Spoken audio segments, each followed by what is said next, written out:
അങ്ങനെ ഞങ്ങൾ ഇലങ്കം ശ്രീദേവി ക്ഷേത്രത്തിൻ്റെ മൂലസ്ഥാനമായ ചുറ്റുമല ശ്രീ ദുർഗാ ഭഗവതി ടെമ്പിളിൽ വന്നു, ദർശനം കഴിഞ്ഞു. അപ്പോൾ അതിൻ്റെ ചിത്രങ്ങളും കുറച്ച് വീഡിയോസുമാണ് ഇതിലൂടെ ഷെയർ ചെയ്യുന്നത്. ഞാൻ ഇതിനു മുമ്പ് ഒരു വീഡിയോ പോസ്റ്റ് ചെയ്തിട്ടുണ്ടായിരുന്നു, സെക്കൻഡ് ലാസ്റ്റ് അപ്പോൾ അത് എൻ്റെ നാട്ടിലെ ഇലങ്കം ശ്രീദേവി ക്ഷേത്രത്തിലെ കരമന ഇലങ്കം ശ്രീദേവി ക്ഷേത്രത്തിലെ ഉത്സവമാണ് കേട്ടോ. അപ്പോൾ ആ ഉത്സവത്തിന് മുമ്പിലായിട്ട് ദേവിയുടെ മൂലസ്ഥാനമായ ചുറ്റുമല ശ്രീ ദുർഗാ ഭഗവതി ക്ഷേത്രത്തിൽ വന്ന് ദർശനം ചെയ്യുന്ന ഒരു പതിവുണ്ട്. ക്ഷേത്രത്തിൻ്റെ ഭാരവാഹികളും വേണ്ടപ്പെട്ടവരും ചേർന്ന് എല്ലാ വർഷവും വന്ന് ദർശനം ചെയ്യുന്ന ഒരു പതിവുണ്ട്. എൻ്റെ അച്ഛനുണ്ടായിരുന്ന കാലത്തെ അച്ഛനും വരുമായിരുന്നു എല്ലാ വർഷവും. അപ്പോൾ അച്ഛൻ പറഞ്ഞു കേട്ടിരിക്കുന്നു ഞാനും.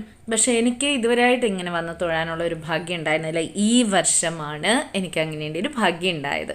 അപ്പോൾ കാണേണ്ട ഒരു ക്ഷേത്രമാണ് കേട്ടോ.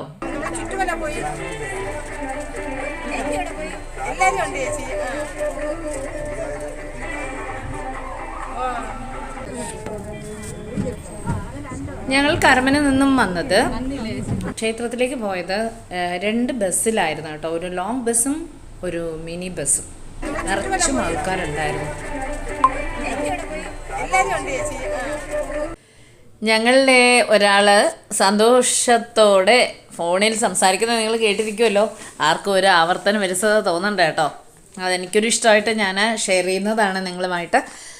അപ്പോൾ ക്ഷേത്രത്തെക്കുറിച്ച് നമ്മൾ പറയുകയാണെങ്കിൽ പുരാതന കേരളത്തിൻ്റെ ഭാഗമായ ഒട്ടനവധി ക്ഷേത്രങ്ങളിൽ പ്രാധാന്യമർഹിക്കുന്ന ഒന്നാണ് ഇത്. 108 ദുർഗാ ഭഗവതി ക്ഷേത്രങ്ങളിൽ ഒന്നുകൂടിയാണ് ഇത്. കേരളീയ സംസ്കാരവും പൈതൃകങ്ങളും അന്നും ഇന്നും മുറുകെ പിടിക്കുന്നു ഇവിടെ. പിന്നെ നമ്മൾ അവിടെ എത്തി, ക്ഷേത്രത്തിലെത്തി. അപ്പോൾ എല്ലാവരും പുറത്തേക്കൊക്കെ ഇറങ്ങുകയാണ്. ഞാൻ കഴിഞ്ഞ വീഡിയോയിൽ ഇലങ്കം ശ്രീദേവി ക്ഷേത്രത്തിൻ്റെ കാര്യം പറഞ്ഞിരുന്നു, അതിൻ്റെ കഥ പറഞ്ഞിട്ടുണ്ടായിരുന്നു. അപ്പോൾ അതാണ് ഉത്സവത്തിന് മുമ്പായിട്ട് നമ്മൾ ദേവിയെ വന്ന് ഇവിടെ കാണുന്നതിൻ്റെ ഒരു ഐതിഹ്യവും. ഇത് നോക്കൂ, എന്ത് ഭംഗിയാണെന്ന് കണ്ടോ. ചുറ്റുമല ചിറയും അഷ്ടമുടിക്കായലും കല്ലടയാറും ഒക്കെ നിങ്ങൾക്കിവിടെ ദൂരെ കാഴ്ചയായിട്ട് കാണാൻ പറ്റും കേട്ടോ. അത്ര മനോഹരമാണ് ഇവിടെ. കല്ലടയാറ്റിന് സമീപത്ത് അഷ്ടമുടിക്കായലും ചുറ്റുമലയുടെ ചുറ്റുമല ചിറയും ഒക്കെ കാണാൻ പറ്റും. കണ്ടില്ലേ? ക്ഷേത്രത്തിന് ഫ്രണ്ടിൽ നിന്ന് നോക്കുമ്പോൾ കാണുന്ന കാഴ്ചയാണ് ഇതെല്ലാം. ഉയർന്നതും താഴ്ന്നതും ചരിഞ്ഞതും നെൽപ്പാടങ്ങളും താഴ്വാരവും നിറഞ്ഞ ഒരു ഭൂപ്രകൃതിയാണ് കേട്ടോ ശരിക്കും.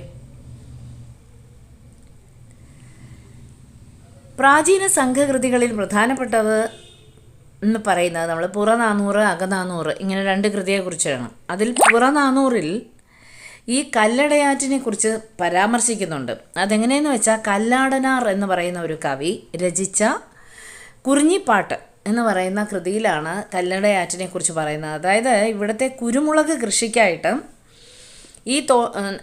കുരുമുളക് തോട്ടത്തിലേക്ക് കല്ലടയാറ്റിൽ നിന്നും വെള്ളം തിരിച്ചു വിട്ടതായിട്ട് ഒരു കവിതയിൽ വരുന്നുണ്ട്, ഒരു കൃതിയിൽ അത് വരുന്നുണ്ട്.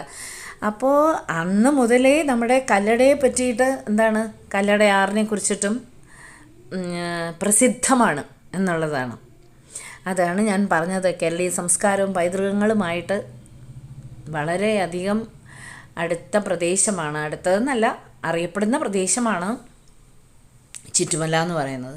ചുറ്റുമല എന്ന് പറയുമ്പോൾ ഇതെന്താണെന്നറിയോ, ഇത് മലയപ്പൂപ്പൻ എന്ന് പറയും കേട്ടോ. അങ്ങനത്തെ ഒരു ദേവൻ്റേതാണ് ഈ സ്ഥലം. അത് ക്ഷേത്രത്തിൻ്റെ മതിൽക്കെട്ടുകൾക്ക് പുറത്താണിത്. പട്ടൊക്കെയാണ് അവിടെ ഇങ്ങനെ തൂക്കിയിട്ടിരിക്കുന്നത്.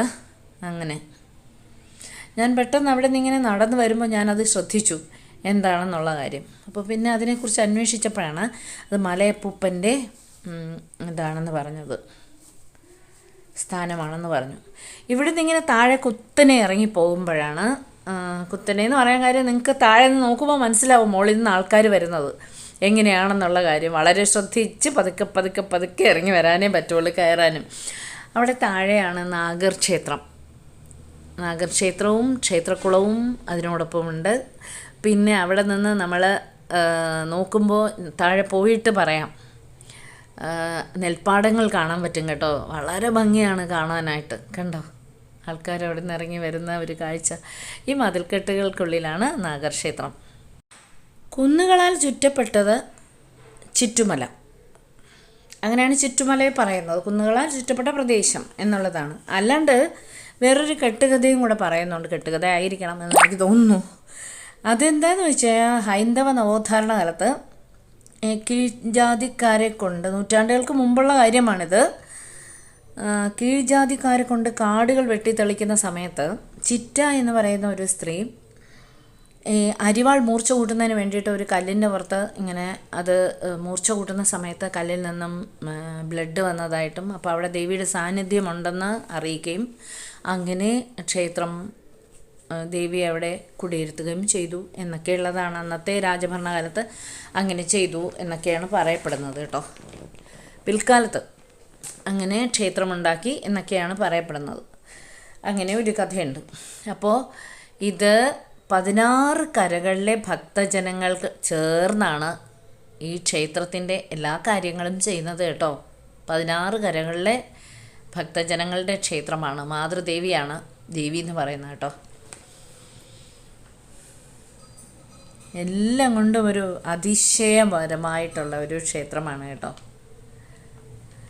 ഇതാണ് ക്ഷേത്രക്കുളം. ഇവിടെ നിന്ന് ഇങ്ങനെ നമ്മൾ നടന്നു പോകുമ്പോഴാണ് ആ വയലുകളൊക്കെ കാണുന്നത് കേട്ടോ. കണ്ടോ, ഒരിക്കൽ എനിക്ക് അങ്ങനെ അങ്ങോട്ട് പോയിട്ട് കുറച്ചൊക്കെ നമുക്ക് സഞ്ചരിക്കണം എന്നൊക്കെ ഉണ്ട്. എന്തൊക്കെയാണെന്നൊക്കെ അവിടെ കാണാനും അഷ്ടമുടിക്കായലും കല്ലടയാറും ഒക്കെ കാണണം എന്നൊക്കെ ഉണ്ട്. തിരിച്ചൊന്ന് കയറി വരുന്ന ഒരു ഇതായിരുന്നു. ഞങ്ങൾ പോകുമ്പോൾ ക്ഷേത്രത്തിൻ്റെ നട തുറന്നിട്ടില്ലായിരുന്നു കേട്ടോ.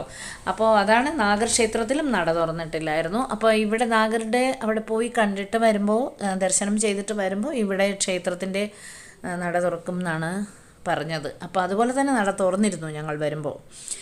പിന്നെ നമ്മൾ 16 കരകളുടെ മാതൃദേവിയാണെന്ന് പറഞ്ഞല്ലോ.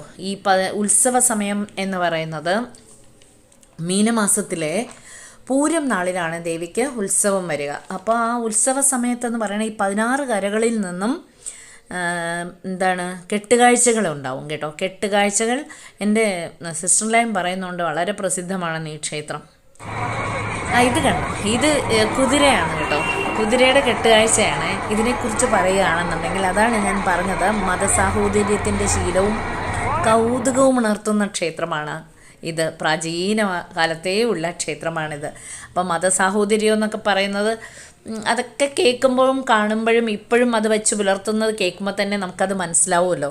അപ്പോൾ അതാണ്, അതായത് കല്ലട വലിയ പള്ളിയിൽ നിന്നും പാലം കടന്ന് പള്ളിവാതിൽക്കൽ കുതിര എത്തി ക്ഷേത്രത്തിനുള്ളിൽ പ്രവേശിച്ച ശേഷം മാത്രമേ മറ്റ് 16 കരകളിൽ നിന്നുള്ള കെട്ടുകാഴ്ചകളും ക്ഷേത്രത്തിനുള്ളിലേക്ക് പ്രവേശിക്കുകയുള്ളൂ എന്ന്.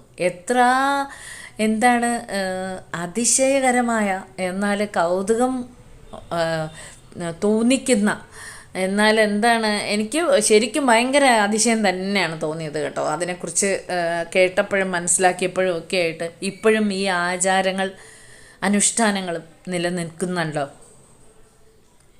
അതാ പറയുന്നത്.